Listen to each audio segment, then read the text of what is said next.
When I found out how my outer world is merely a reflection of my inner world, and that how I got programmed around money, relationship, my lifestyle, and various other important aspects of life largely determines the kind of result I get.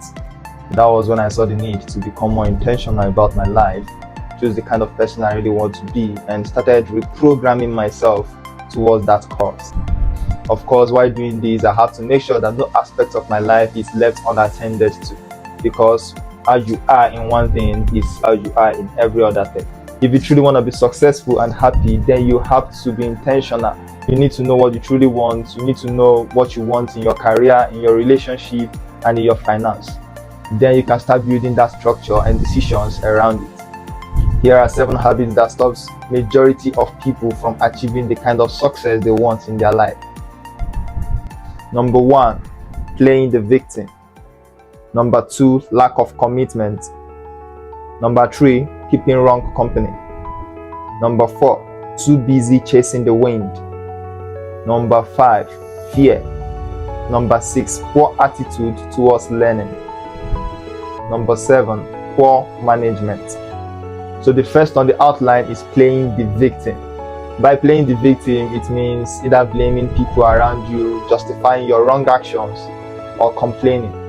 You see, the opposite in the case when it comes to rich and truly successful people. They believe that they are fully responsible for whatever that is in their life or whatever is not. Whereas the vast majority actually believes that life happens to them. This kind of people are going to point finger at everything. The government, the economy, their business type, their partner or spouse, their friends and parents, even God, without ever looking at themselves. It's always someone else or something else but them. Trust me, if you're close to this kind of people, you're unlucky because you will become their easy target. Let's bring it closer. Disappointedly, a lot of us have been in this position.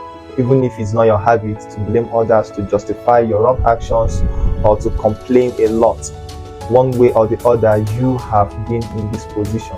At times, you even play the victim without knowing, only for you to realize that you just blamed someone, or you just complained right now, or you justified your wrong actions. Be it as it may, it is playing the victim, and these actions are not recommendable for someone who wants to be successful. So if they're not blaming others, they are probably rationalizing their situations or giving tremendous excuses for their failures or mistakes. We're all humans. Anybody can make a mistake, but the reactions after the mistake is what makes the difference between the successful and the unsuccessful.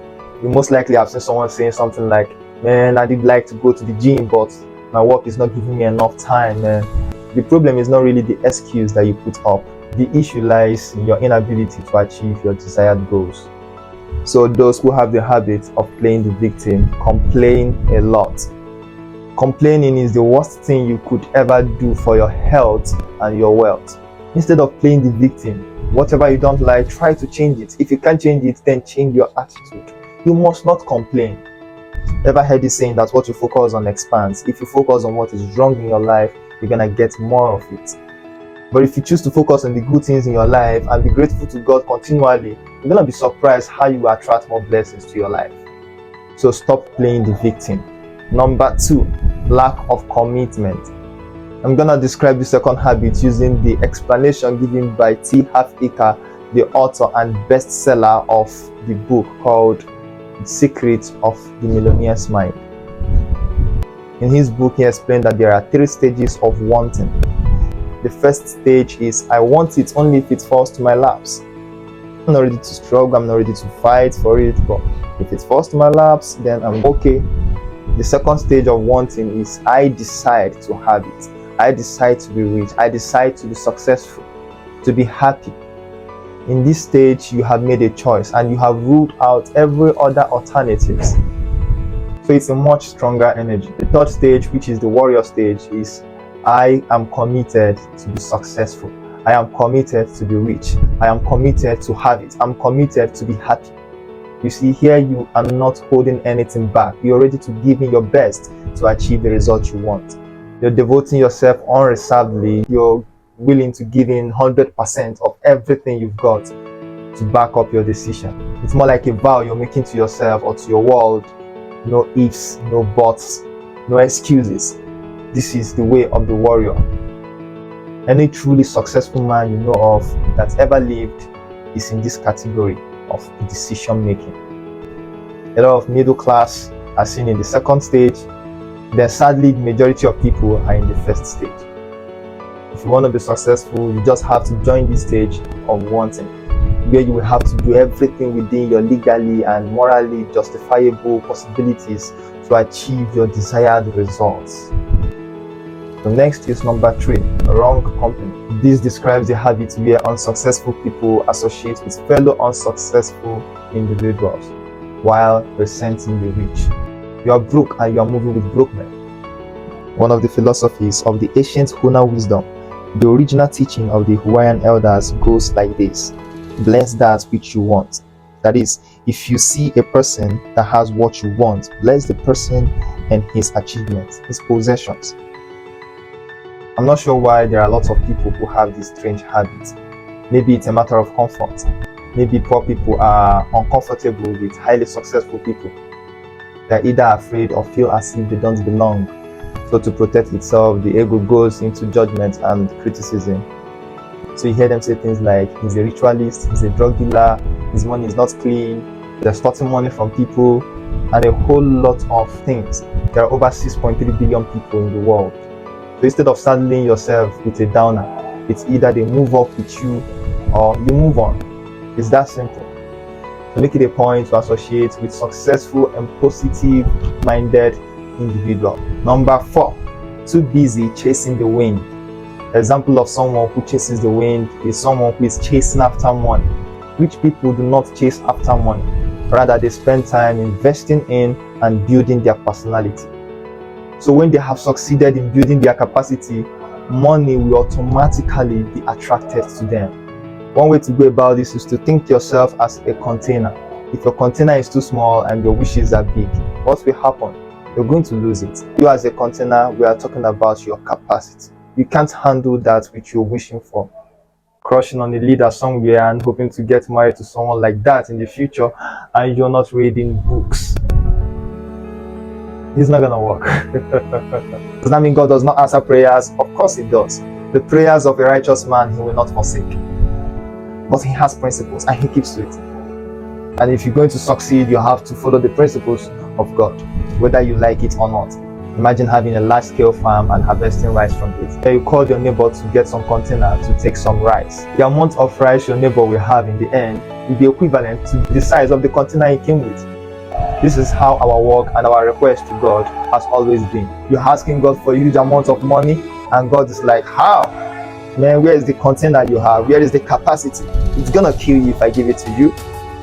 You're going to create a disaster, so I won't give you. God does not waste resources. Number 5, and very importantly, is fear. Poor and unsuccessful people are afraid of making a bold step. They allow their fears to stop them. So they are comfortable with where they are. And if they are not, they are sure not going to make a step. Why? Because they are scared of what it takes. A rich man knows what it takes and he pays the price. You want to create success in any area of life, you have to be a warrior. You have to do whatever it takes. You have to persist, otherwise anything will stop you. It is not the size of the challenge that matters, it is the size of you. Every dream is beautiful, but achieving it is not always easy. For you to achieve any dream, you have to wake up from sleep. The rich and successful people have fears too. They have doubts, they have worries, but they just don't allow those things to stop them. They have learned to act in spite of their fears. It is not necessary for you to put an end to your fears. Just learn to act in spite of them. Before going to my next point, I want to put this to you. If you're only willing to do what is easy, life is going to be hard. But if you are ready to do what is hard, life is going to be easy for you. Number 6, poor attitude to learning. Right means having to keep to your old ways of thinking and acting. Unfortunately, these are the ways that have gotten you exactly where you are right now. The author and speaker Jim Rohn said, and I quote, "If you keep doing what you've always done, you keep getting what you've always got." Nothing in this world is static. Everything is constantly changing. If a plant is not growing, then it is dying. You and I are no different. So if you are not constantly learning and growing, you will be left behind. For those who might say education or acquiring knowledge is expensive, let me refer you to the words of Benjamin Franklin. If you think education is expensive, then try ignorance. The true definition of insanity is doing the same thing over and over again and expecting a different result. So lastly, and not the least, number 7, poor management. You can't be a poor manager of your time, your money, and every other important resources in your custody and you expect to go far. Of course, how you are in one thing is how you are in every other thing. Rather than say when I have enough money, I'll begin to manage it. The reality is when I begin to manage my money, then I will have enough money. The habit of managing your money is more important than the amount of money you have. Of course, money is a very big part of life. And when it comes to the money game, many do not understand that management is the key. In my next video, I'm going to show you how to manage your money wisely and make your money work for you. If you are yet to watch the video I made on time management, please ensure to do so. Don't forget to subscribe to my channel. Make sure you turn on the notification bell and make your comments. Let me see how this video has helped you. In conclusion, it doesn't matter where you're starting from. It doesn't matter where you are right now. The most important thing is that you are willing to learn. Every master was once a disaster.